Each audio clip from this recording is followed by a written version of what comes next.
네, 여러분 반갑습니다. 하나님께서 오늘 우리에게 주시는 축복의 말씀, 예레미야 23장 5절과 6절을 통해서 왕이신 그리스도, 이런 제목으로 은혜의 말씀을 나누기 전에 본문의 말씀을 제가 받들어 읽겠습니다. 여호와의 말씀이니라. 보라, 때가 이르리니 내가 다윗에게 한 의로운 가지를 일으킬 것이라. 그가 왕이 되어 지혜롭게 다스리며 세상에서 정의와 공의를 행할 것이며, 그의 날에 유다는 구원을 받겠고 이스라엘은 평안히 살 것이며, 그의 이름은 여호와 우리의 공의라 일컬음을 받으리라. 아멘. 마태복음 1장 1절 이렇게 기록되어 있습니다. 아브라함과 다윗의 자손 예수 그리스도의 계보라. 예수님께서 이 땅에 다윗의 자손으로 오셨음이 분명히 명시되어 있습니다. 한편 마태복음 22장 41절로 46절에서는 결이 좀 다른 듯한 말씀을 하고 있습니다. 바리새인들이 모였을 때 예수께서 그들에게 물어 이르시되, 너희는 그리스도에 대하여 어떻게 생각하느냐? 누구의 자손이냐? 대답하되 다윗의 자손이니이다. 이르시되, 그러면 다윗이 성령에 감동되어 어찌 그리스도를 주라 칭하여 말하되, 주께서 내 주께 이르시되 내가 내 원수를 내 발 아래에 둘 때까지 내 우편에 앉아 있으리라 하셨다 하였느냐? 다윗이 그리스도를 주라 칭하였은즉 어찌 그의 자손이 되겠느냐 하시니, 한마디도 능히 대답하는 자가 없고 그날부터 감히 그에게 묻는 자도 없더라. 다윗이 그리스도를 일컬어 주라 했다는 거예요.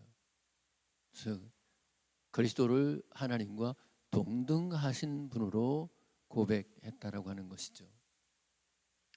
이 말씀은 시편 110편 1절의 말씀을 인용하신 것입니다. 여호와께서 내 주에게 말씀하시기를, 내가 내 원수로 내 발판이 되게 하기까지 너는 내 오른편에 앉아 있으라 하셨도다. 자, 이와 같이 그리스도께서 하나님과 동등하신 주일진데 어떻게 그리스도께서 다윗의 자손이 될 수 있겠느냐라고 하는 것입니다. 계시록 5장 5절에는 이렇게 기록되어 있습니다. 장로 중에 한 사람이 내게 말하되, 유대 지파의 사자 다윗의 뿌리가 이겼으니 그 두루마리와 그 7인을 떼시리라 하더라. 자, 그 두루마리와 7인을 떼실 이, 즉 다윗의 뿌리가 누구를 의미하는 것일까요? 계시록 6장 1절입니다. 내가 보매 어린 양이 그 7인 중에 하나를 떼시는데, 7인 중에 하나를 떼시는 어린 양이 바로 다윗의 뿌리라고 하는 것을 알 수 있습니다. 따라서 예수님 어린 양 그리스도께서 다윗의 뿌리라고 하시는 것은 다윗보다 먼저 있었던 존재, 먼저 있었던 하나님과 동등하신 분이었다는 뜻입니다. 계시록 22장 16절에는 이렇게 기록되어 있습니다. 나 예수는 교회들을 위하여 내 사자를 보내어 이것들을 너에게 증언하게 하였노라. 나는 다윗의 뿌리요 자손이니 곧 광명한 새벽별이라 하시더라. 그렇습니다. 예수님이 이 땅에 사람의 몸을 입고 오셨을 때는 분명히 다윗의 자손으로 오셨지만, 그러나 다윗의 자손이기 전에 다윗의 뿌리였다는 겁니다. 다윗보다 먼저 계셨던 하나님이었다는 것이죠. 따라서 바리새인들의 대답, 그리스도가 다윗의 자손이라고 하는 이 바리새인들의 대답이 틀린 것은 아니지만, 예수님이 강조하고 싶었던 것은, 예수님은 다윗의 자손으로 이 땅에 육신을 입고 오시기 전에 이미 하나님으로 계셨던 분인 것을 강조하고 싶었던 것입니다. 자, 그렇다면 예수님께서 그리스도로서 다윗의 자손으로 이 땅에 오셨다고 하는 것의 의미는 무엇일까요? 이사야서 55장 3절입니다. 내가 너희를 위하여 영원한 언약을 맺으리니 그 다윗에게 허락한 확실한 은혜니라. 다윗에게 허락한 확실한 은혜는 다윗과 맺은 영원한 약속이라는 것을 알 수 있습니다. 그럼 다윗과 맺은 영원한 약속은 무엇일까요? 사도행전 13장 22절로 23절에 이렇게 기록되어 있습니다. 패하시고 다윗을 왕으로 세우시고 증언하여 이르시되 내가 이새의 아들 다윗을 만나니 내 마음에 맞는 사람이라 내 뜻을 다 이루리라 하시더니, 하나님이 약속하신 대로 이 사람의 후손에서 이스라엘을 위하여 구주를 세우셨으니 곧 예수라. 이 사람의 후손 누구죠? 다윗의 후손을 통해서 그리스도 예수님을 보내셨는데, 그것이 바로 사실은 하나님이 약속하신 바라는 겁니다. 하나님이 약속하신 대로. 따라서 다윗의 자손이라고 명명되는 이유는 뭐냐면, 하나님이 다윗에게 약속하신 바대로 이 땅에 그 약속하신 그 말씀이 육신을 입고 오신 분이 예수 그리스도라 하는 뜻입니다. 마태복음 1장 17절에 이렇게 기록되어 있습니다. 그런즉 모든 대수가 아브라함부터 다윗까지 연례되어 다윗부터 바벨론으로 사로잡혀갈 때까지 연례되어 바벨론으로 사로잡힌 후부터 그리스도까지 연례되더라. 아브라함, 다윗, 그리스도를 연결해주는 고리가 14라고 하는 숫자입니다. 이 14의 의미가 무엇일까요? 히브리어는 그 알파벳이 가지고 있는 각각의 숫자 값이 있습니다. 그것을 게마트리아라고 합니다. 이 다윗이라고 하는 말은 알파벳으로 달렛, 와우, 달렛이라고 하는 글자의 합성어입니다. 달렛의 숫자 값은 4고 중간에 와우라고 하는 알파벳은 숫자 값이 6이며 다시 끝에 있는 달렛 숫자 값 4 합하면 14입니다. 따라서 이 14라고 하는 숫자의 의미는 다윗과 관련되어 있고, 특별히 하나님께서 다윗에게 약속하신 말씀을 암시한다는 것을 알 수 있습니다. 이번에는 레위기서 23장 5절입니다. 첫째 달 열 나흘날 저녁은 여호와의 유월절이요 1월 14일 날이 유월절이라는 겁니다. 14라는 숫자가 유월절과 관련되어 있다는 것을 알 수 있습니다. 출애굽기 12장 6절로 7절입니다. 이달 열 나흘까지 간직하였다가 해질 때 이스라엘 회중이 그 양을 잡고 그 피를 양을 먹을 집 좌우 문설주와 임방에 바르고 1월 14일 그날 양을 잡아서 그 피를 문설주와 임방에 바르게 되었더니 그 피가 있는 곳에는 사망 권세가 넘어가게 되었고, 그것을 계기로 해서 이스라엘 백성들이 바로의 손에서 구원을 받게 됩니다. 그런데 그 14일 날 6월절에 피를 뿌리게 한 그 어린 양, 6월절 어린 양은 누구를 예표하는 것일까요? 고린도전서 5장 7절입니다. 너희는 누룩 없는 자인데 새 덩어리가 되기 위하여 묵은 누룩을 내어버리라. 우리의 6월절 양 그리스도께서 피 흘리셨느니라. 예수님을 일컬어서 6월절 양이라고 했습니다.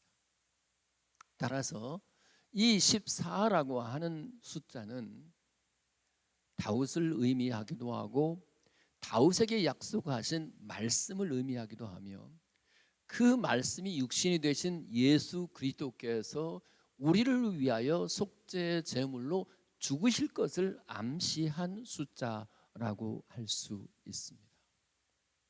따라서 예수님이 다윗의 자손으로 오셨다라고 하는 것은 본래 하나님이셨던 그분이 사람을 입고 이 땅에 오시되, 그분은 다윗에게 약속하신 말씀을 따라 오셨고 마침내 우리 모든 인류의 죄악을 짊어지고 십자가에서 죽으신 분이라는 뜻입니다. 이제 오늘 본문 예레미야 23장 5절 말씀 이렇게 시작됩니다. 여호와의 말씀이니라. 보라, 때가 이르리니 내가 다윗에게 한 의로운 가지를 일으킬 것이라. 줄기에서 나오는 가지죠. 다윗에게서 나오는 가지라고 했으니까 다윗이 줄기가 되고 거기에서부터 한 가지가 나온다고 했으니 다윗의 자손을 의미한다고 할 수 있습니다. 그러면 이 다윗으로부터 나온 의로운 가지는 누구일까요? 그 다음 말씀이 이 의로운 가지가 누구인지를 설명하고 있습니다. 그가 왕이 되어 지혜롭게 다스리며, 그러니까 다윗으로부터 나온 의로운 가지, 즉 다윗의 자손으로 오신 예수 그리스도, 그분은 의로운 가지이며 동시에 그분이 왕이 되신다는 것입니다. 여러분, 오늘 말씀의 제목을 바로 여기에서 따왔습니다. 다윗의 자손으로 오신 예수 그리스도, 그분은 왕으로 오신 분입니다. 여러분이 이 대강절 주님이 여러분 마음속에 계시고 지금 여러분을 왕으로 통치하고 있는지 스스로 물어보십시오. 전에는 죄가 우리 가운데 왕노릇하거나 내 자신이 왕노릇하거나 사람이 왕노릇하거나 돈이 왕노릇하거나 어떤 죄가 내 안에서 왕노릇하다가 내 안에서 왕노릇하던 이 모든 것들이 다 쫓겨나고 이제 왕이신 예수님께서 내 안에 들어오시게 되면 그분이 나를 홀로 지배하시고 통치하시고 독재하시게 되면서 내 안에 하나님의 나라가 이루어지게 되어 있습니다. 마태복음 6장 33절, 그런즉 너희는 먼저 그 나라와 그의 의를 구하라. 그리하면 이 모든 것을 너에게 더하시리라 할 때, 그 나라라고 하는 말 바실레이아는 왕의 통치를 의미합니다. 따라서 그 나라를 구한다고 하는 것은 왕으로 오신 그리스도, 그분이 내 마음에 오셔서 왕으로 통치해 주시기를, 아니 내 삶의 전 영역에서 그리스도께서 내 왕이 되시기를 구하는 것이라고 할 수 있습니다. 여러분 마음속에 지금 하나님의 나라가 이루어져 있습니까? 누가복음 17장 21절 또 여기 있다 저기 있다고도 못하리니 하나님의 나라는 너희 안에 있느니라. 여러분 마음속에 하나님의 나라가 있다라고 하는 것은 지금 그리스도 주님께서 여러분 안에서 왕으로 홀로 통치하고 있다라고 하는 뜻입니다. 이제 묻겠습니다. 진실로 그리스도께서 여러분 안에서 왕이 되어 계십니까? 단언컨대 그러면 여러분 마음에는 지금 하나님의 나라가 이루어졌을 것이 분명합니다. 그런데 그분이 그리스도가 왕이 되어 지혜롭게 다스린다라고 했습니다. 이 지혜라고 하는 말의 의미가 무엇일까요?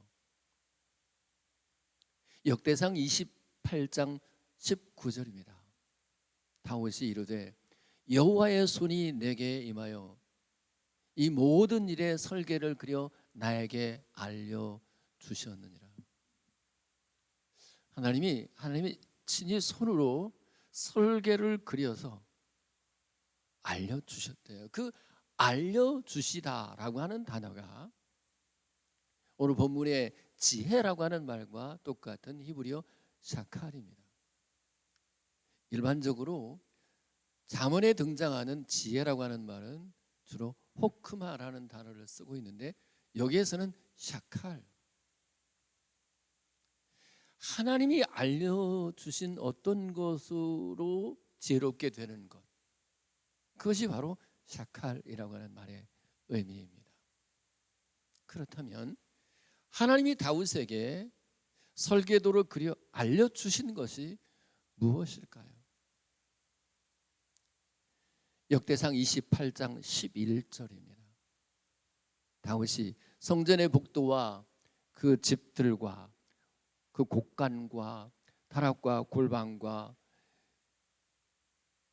속죄소의 설계도를 그의 아들 솔로몬에게 주고, 그러니까 하나님이 직접 그리신 설계도는 성전에 대한 설계도라고 하는 것을 알 수 있고, 결국 하나님이 다윗에게 알려주신 것은 성전의 어떠함에 대해서 자세히 그려서 알려주셨다고 할 수 있습니다. 여러분, 정말 여러분들이 제 아무리 세상에서 똑똑하고 지혜로운 척해도 과연 성전이 무엇인가, 성전의 의미가 무엇인가를 모르고 있다면 그는 진실로 왕의 지혜로 다스림을 받은 사람이 아니에요. 왕의 지혜, 왕이신 그리스도의 지혜를 소유한 사람이 아닙니다. 기억하실 것은 이 땅에는 모든 성전은 하늘 성전에 대한 모형이라는 것을 아셔야 합니다. 계시록 21장 22절 성 안에서 내가 성전을 보지 못하였으니 이는 주 하나님 곧 전능하신 이와 및 그 어린 양이 성전이십니다. 하늘나라에 가면 성전이 따로 있지 않고 예수님이 곧 하나님이 곧 성전이라는 것입니다. 그러니까 이 땅의 성전이라고 한 하늘 성전에 대한 모형입니다. 요한복음 2장 19절입니다. 예수께서 대답하여 이르시되 너희가 이 성전을 헐라 내가 사흘 동안에 일으키리라. 요한복음 2장 21절 그러나 예수는 성전된 자기 육체를 가리켜 말씀하신 것이라. 이 땅에 있는 모형으로서의 성전은 다 허물어도 된다는 거예요. 참 성전이신 예수님이 이 땅에 오셨기 때문에 헐어도 된다는 것입니다.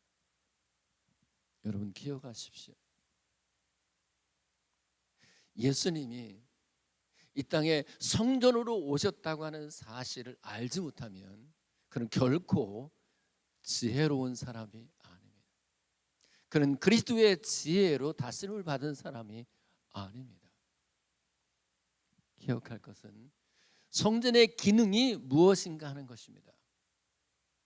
성전은 그 성전 안에서 하나님께 예배를 드리고 그리고 살아계신 하나님을 배움는 장소가 바로 성전입니다.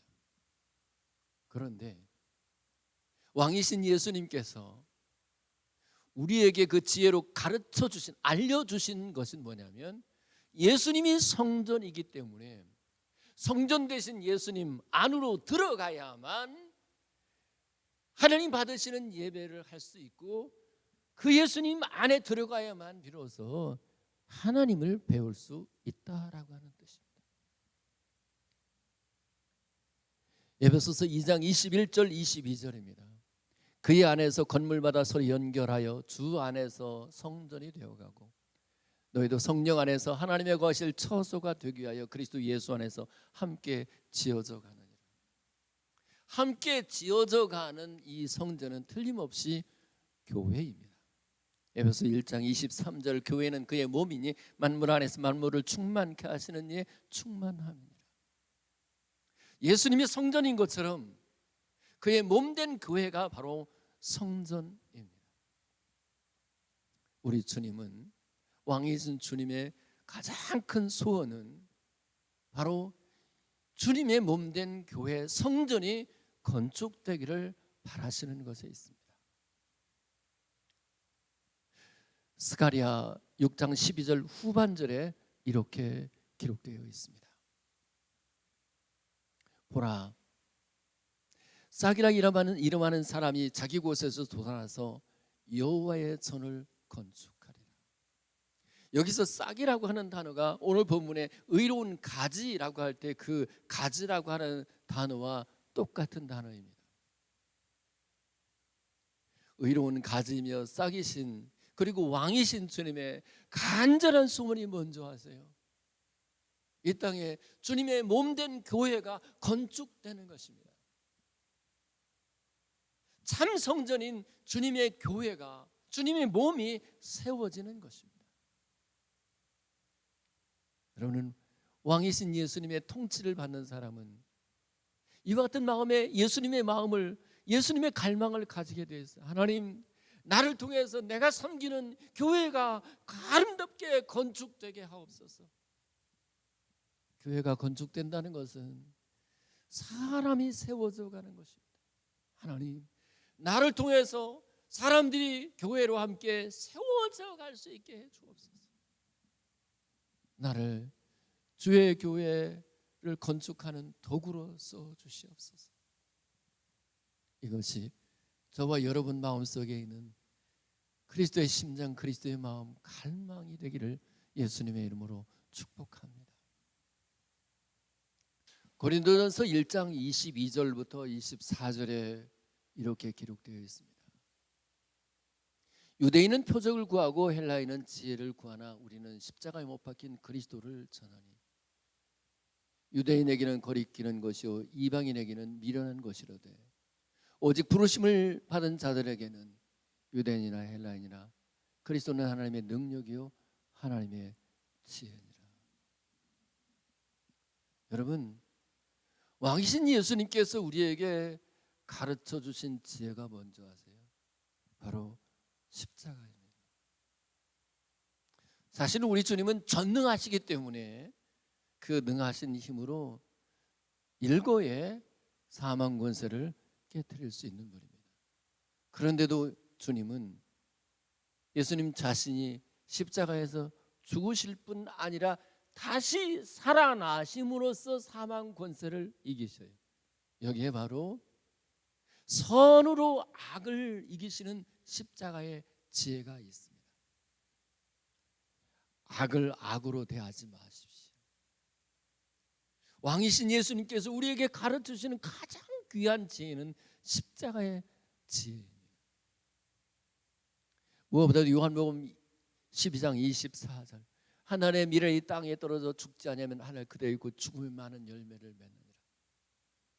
예수님 십자가에서 죽으시더니 많은 영혼들이 살아난 것처럼 우리 자신이 죄에 대하여 죽고 세상에 대하여 죽고 나 자신에 대해서 죽을 때에 내 교회가 살고 내 가정이 살고 내 자녀들이 산다고 하는 것을 알아요. 여기에 참 지혜가 있어요. 왕이신 예수님께서, 그리스도이신 왕이신 그리스도께서 우리를 지배하시고 다스릴 때에 이게 진짜 지혜다라고 하시면서 가르쳐 주시는 것이 바로 십자가의 지혜. 이 왕이신 예수님이 가르쳐 주시는 이 지혜로, 십자가의 지혜로 저와 여러분의 삶이 참 영광스럽게 되실 수 있기를 예수님의 이름으로 축복합니다. 이제 5절 후반절에는 이렇게 말씀이 이어집니다. 세상에서 정의와 공의를 행하시고, 왕이신 그리스도 예수님은 정의를 행하시는 분이라는 거예요. 이 정의의 의미가 무엇이라고 했던가요? 이사야서 4장 4절입니다. 이는 주께서 심판하는 영과 소멸하는 영으로 시온의 딸들의 더러움을 시키시며 예루살렘의 피를 그 중에서 청결하게 하실 때가 됨이라. 이때 이 심판이라고 하는 단어와 오늘 본문의 정의라고 하는 단어가 똑같은 히브리어 미시파트입니다. 요한복음 3장 18절, 그를 믿는 자는 심판을 받지 아니하는 것이요 믿지 아니하는 자는 하나님의 독생자의 이름을 믿지 아니함으로 벌써 심판을 받은 것입니다. 여러분, 예수 믿는 우리가 심판을 받지 않는 이유가 무엇이죠? 예수님이 나 대신 심판 받으셨기 때문입니다. 그리고 바로 거기에 예수님의 의, 하나님의 의가 있다는 거예요. 왕이신 그리스도 그분은 우리를 대신해서 심판 받으셔요. 이것을 경험하신 사람, 그리고 그 왕이신 그리스도께서 내 안에서 나를 통치하고 있을 때는 나도 그와 같은 정의로운 마음을 갖게 돼요. 로마서 15장 1절, 믿음이 강한 우리는 믿음이 약한 자의 약점을 담당하고 자기를 기쁘게 하지 아니할 것이라. 주님이 내 죄를 대신 담당하시고 심판을 받은 것처럼 왕이신 예수님께서 그 마음을 통치하고 있는 사람들은 내 아내, 내 남편, 내 주변의 사람들이 잘못하는 것을 내가 짊어지고 내가 대신 십자가를 지는 마음으로 주 앞에 나가게 된단 말입니다. 공의를 행한다고 하는 뜻은 무엇일까요? 공의라고 하는 말과 구제라고 하는 말이 같은 단어 체데크로 사용되고 있습니다. 시편 37편 21절입니다. 악인을 꾹꾹 갚지 아니하나 의인은 은혜를 베풀고 주느니라. 이때 의인이라고 하는 말이 체데크, 공이라고 하는 말의 분사형 차티크입니다. 따라서 이 공의라고 하는 개념은 은혜를 베풀고 주는 것에 방점이 찍혀 있어요.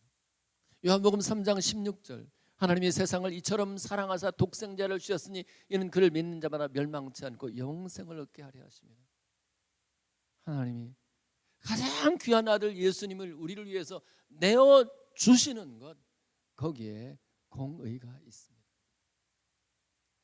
그리하여 왕이신 그리스도께서 내 마음을 통치하여서 하나님의 공의로 의롭다함을 얻은 사람들은 나도 목숨을 다해서 우리 주님을 사랑하게 되고 또 그와 같이 내가 가지고 있는 모든 것으로 내 이웃을 섬기고 싶은 마음이 있다고 하면 그는 틀림없이 왕이신 그리스도께서 그의 마음을 통치하고 있는 상태라고 할 수 있습니다.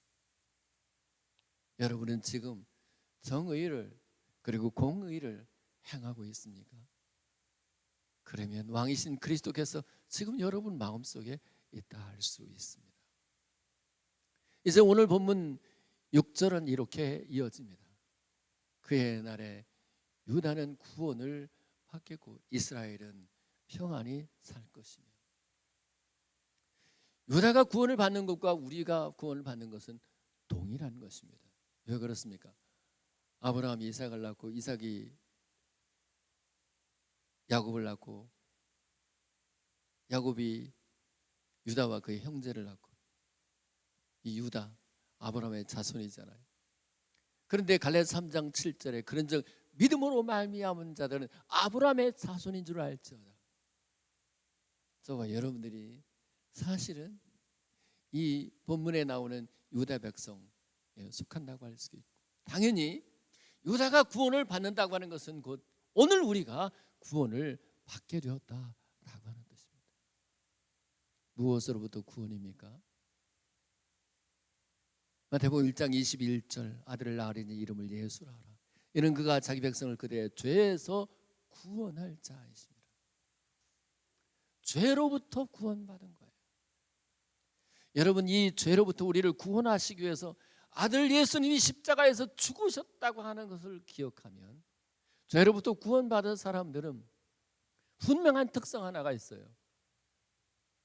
구원받은 이후에는 죄를 몹시 미워한다는 거예요. 죄를 극도로 싫어하는 마음이 있다면 그는 구원받은 사람이 맞아요. 여러분, 이 구원의 확신은 내가 죄사함의 기쁨을 가지고 있다라고 하는 것뿐만 아니라 죄가 싫어져요. 죄를 멀리하고 싶어요. 그 사람은 분명히 지금 왕이신 그리스도의 통치를 받고 있는 삶을 살고 있다고 할 수 있어요. 여러분, 구원 받았습니까? 구원 받은 만큼 여러분이 지금 죄를 극도로 미워하고 있습니까? 할렐루야. 또 하나, 평안히 살게 될 것이라고 해요. 그래도 그럴 것이 왕이신 그리스도이신 왕 되신 그분이 내 마음을 지배하면 내 안에 분명히 하나님의 나라가 이루어지잖아요. 로마서 14장 17절, 하나님의 나라를 먹는 것과 마시는 것이 아니요 오직 성령 안에는 의와 평강과 희락이라니. 이 평강이 내 안에 있어요. 여러분, 왕이신 그리스도께서 내 마음을 다스리고 있는지 아닌지를 여러분 스스로 체크할 수 있어요.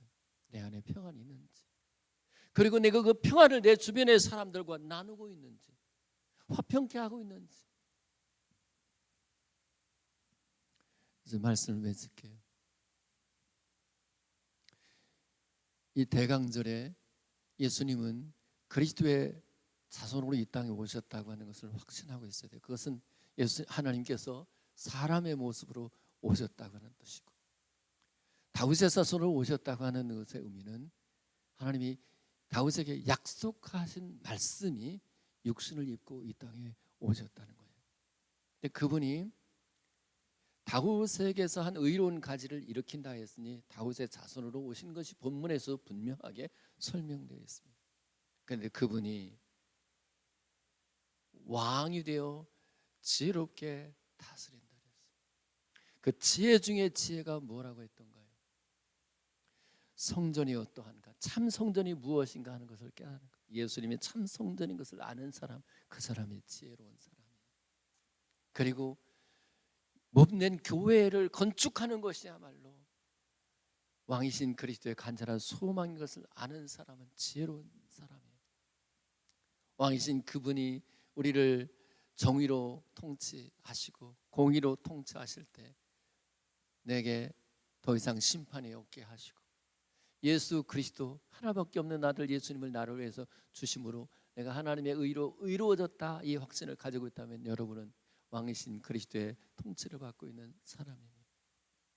그는 분명히 구원을 받은 사람이고, 그 구원의 확신은 죄사함에 대한 기쁨뿐만 아니라 죄가 극도로 싫은 마음이 생겼다면 여러분 구원받은 사람, 왕이신 여러분 예수님이 여러분 안을 통치하고 있다는 여러분 마음에 평안이 있어요. 이 대강절에 참으로 왕이신 그리스도께서, 왕이신 예수님께서 여러분 마음과 그리고 가정을, 그리고 여러분 교회를 통치하시는 큰 복이 임하기를 예수님의 이름으로 축복합니다.